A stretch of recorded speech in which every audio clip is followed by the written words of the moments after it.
deadly riots over the government's plan to avoid defaulting on its loans. Is that the unemployment keeps rising, and it has to keep rising just because you have an excess supply of goods, which is this is all borrowed money that our and that debt is owned by banks in other countries. Still over large in the form of a convenient personal loan. A filter cigarette that delivers the taste, and 45 malt liquor. Are you hot? Quite some time ago, by a second, America is sponsoring I first learned it from my grandmother. Now, my grandmother was a wonderful person. She taught me how to play the game Monopoly. She understood that the name of the game is to acquire. She would accumulate everything she could, and eventually she became the master of the board. And then she would always say the same thing to me. She'd look at me and she'd say, "One day, you'll learn to play the game." One summer, I played Monopoly almost every day, all day long. And that summer, I learned to play the game. I came to understand the only way to win is to make a total commitment to acquisition. I came to understand that money and possessions, that's the way that you keep score. And by the end of that summer, I was more ruthless than my grandmother. I was ready to bend the rules if I had to win that game. And I sat down with her to play that fall. I took everything she had. I watched her give her last dollar and quit in utter defeat. And then she had one more thing to teach me. Then she said, "Now it all goes back in the box." All those houses and hotels, all the railroads and utility companies, all that property and all that wonderful money. Now it all goes back in the box.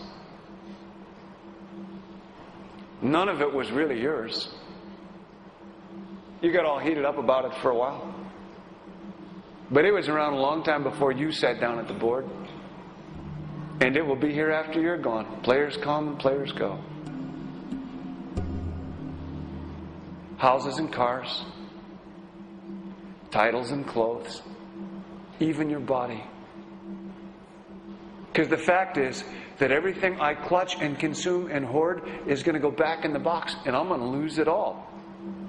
You have to ask yourself, when you finally get the ultimate promotion, when you've made the ultimate purchase, when you buy the ultimate home, when you have stored up financial security and climbed the ladder of success to the highest rung you can possibly climb it, and the thrill wears off, and it will wear off, then what? How far do you have to walk down that road before you see where it leads?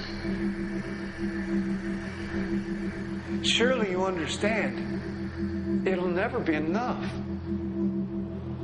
So you have to ask yourself the question, what matters?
When I was a young man, growing up in New York City, I refused to pledge allegiance to the flag. Of course, I was sent to the principal's office, and he asked me, "Why don't you want to pledge allegiance? Everybody does." I said, "Everybody once believed the earth was flat, but that doesn't make it so." I explained that America owed everything it has to other cultures and other nations, and that I would rather pledge allegiance to the earth and everyone on it. Needless to say, it wasn't long before I left school entirely, and I set up a lab in my bedroom. There I began to learn about science and nature. I realized then that the universe is governed by laws, and that the human being, along with society itself, was not exempt from these laws. Then came the crash of 1929, which began what we now call the Great Depression. I found it difficult to understand why millions were out of work, homeless, starving, while all the factories were sitting there. The resources were unchanged. It was then that I realized that the rules of the economic game were inherently invalid. Shortly after came World War II, where various nations took turns systematically destroying each other. I later calculated that all the destruction and wasted resources spent on that war could have easily provided for every human need on the planet. Since that time, I have watched humanity set the stage for its own extinction. I have watched as the precious finite resources are perpetually wasted and destroyed in the name of profit and free markets. I have watched the social values of society be reduced into a base artificiality of materialism and mindless consumption. And I have watched as the monetary powers control the political structure of supposedly free societies.